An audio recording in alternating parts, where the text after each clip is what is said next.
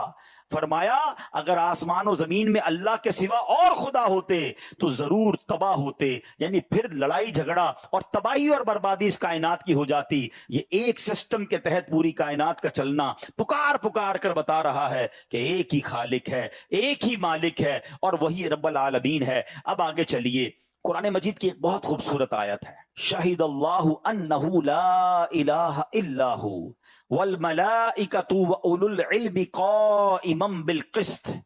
ترجمہ، اللہ نے گواہی دی کہ اس کے سوا کوئی معبود نہیں، اور فرشتوں نے اور عالموں نے